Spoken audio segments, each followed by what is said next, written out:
it's Guy, the BrewWizz guy. I'm going to talk about the importance of bubble size during the carbonation process. There's three main ways to control your bubble size. The first one is the size of your carbonation stone. The second one is the size of the pores inside your carbonation stone. And the third one is how quickly you flow the CO2 through your carbonation stone. On the BrewWizz, we use a flow controller, and we measure that in cubic feet per hour. So let's take a look at the BrewWizz setup. Here we have a BrewWizz mounted on the arm. If I start here, we have the CO2 in line coming from a pressure regulator set to about 25 to 30 pounds per square inch. The next line here is a 1/4 inch pneumatic hose that goes to the top of the carbonation stone.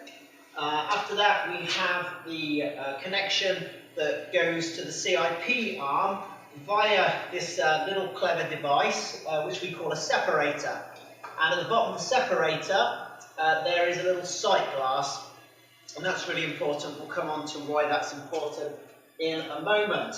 The next thing we have is a temperature sensor, and the temperature sensor has to go into its own dedicated thermal well in the tank, and that can be done in three ways, either via a spare thermal well that you already have in your tank, or through a thermal well adapter by modifying the sample port, or by using the WizzStone combo. And there's some videos at BrewWizz.com about those different options. Okay, so let's talk about bubble size. There's three things going on with bubbles. So let's talk about big bubbles first. We're going to represent big bubbles by using these beer mats. Okay, so big bubbles, what's the problem with big bubbles? Well, the problem with big bubbles is they have lots of buoyancy. So big bubbles tend to go to the headspace really quickly. So as they come out of the carbonation stone, you'll find that they'll just go up to the top of the headspace really quickly, and they won't dissolve into the beer. So let's talk about small bubbles. We're going to represent small bubbles by these beer caps. So small bubbles don't have a lot of gas in them, so they don't have a lot of buoyancy. So as they come out of the stone, what they tend to do is they struggle to get their way through the beer, and they tend to just hang around in the middle of the tank or at the bottom of the tank until more CO2 comes along and pushes it to the headspace. So small bubbles don't have much buoyancy, so they don't go to the top very quickly, which means that they have more residency time. They spend longer time in the beer, so more opportunity to dissolve into the beer. The second thing is surface area. So we can represent surface area by using a beer mat. And if you can fit lots of little bubbles into the area where one big bubble is, then you will have more surface area for the same amount of gas. So I can represent that by putting lots of bottle tops onto a beer mat. So clearly smaller bubbles have more surface area. So the more surface area you have, the more opportunity again you have to dissolve those gases into your beer. It's very similar to dropping either a big ice cube into a glass of water, which takes a long time to dissolve into the water, or crushing that ice cube up.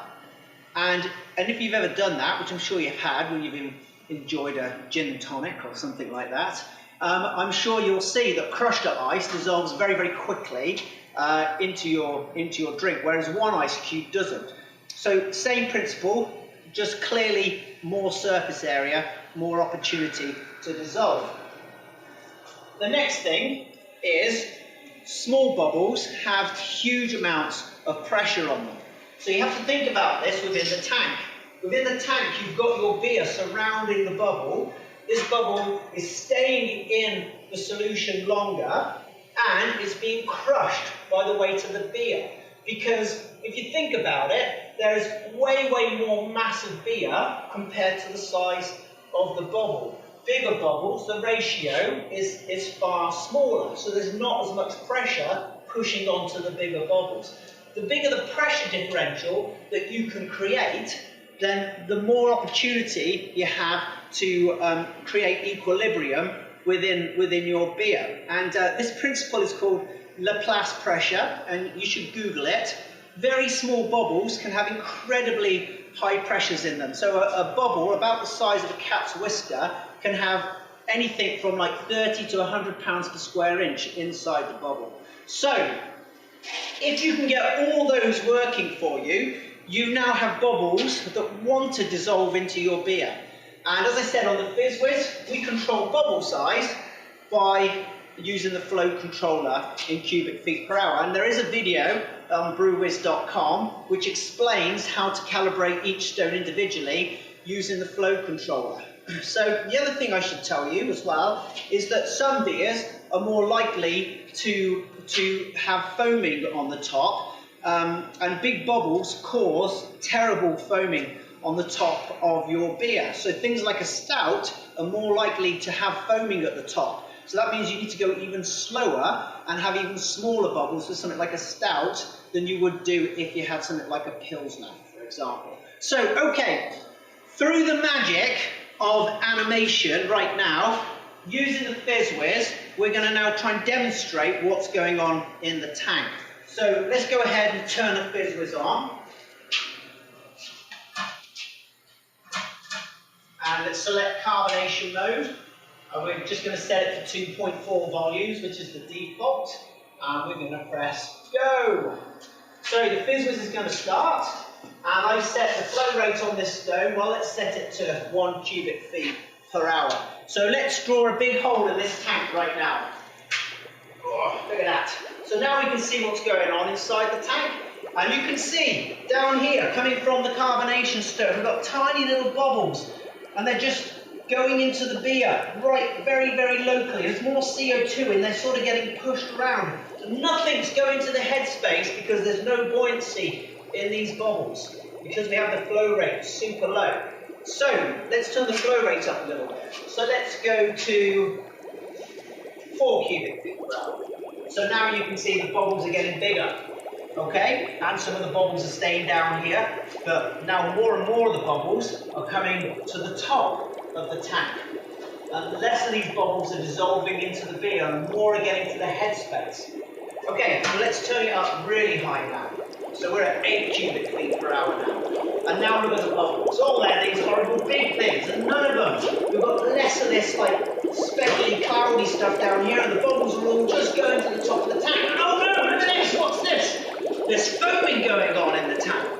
But of course, in the real world, you can't see that foaming. You can't see the foaming at the top of the tank. So when do you know that you are going too fast with the carbonation? Well, that's why we put on this sight glass. Because now you can see that there's beer dripping into this sight glass. And that's an indication that we are carbonating too quickly. Now, when this happens, you are going majorly too fast. Your bubbles are majorly too big. So the only way to resolve that is turn the flow rate down, at least half to what it was.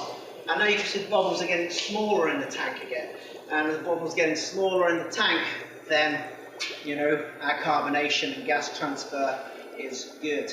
So, if you need to go faster, the way to deal with that is not to turn the flow rate up. The way to deal with that is to create more small bubbles. So going back to the beginning, when I was talking about the 3 main ways, if we increase our carbonation stone length, then we will be able to flow at a higher cubic feet per hour, but we will not create big bubbles on our stone. So, that's the talk about bubbles.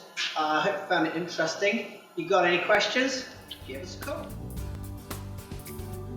Contact us today to learn how you can better control your carbonation.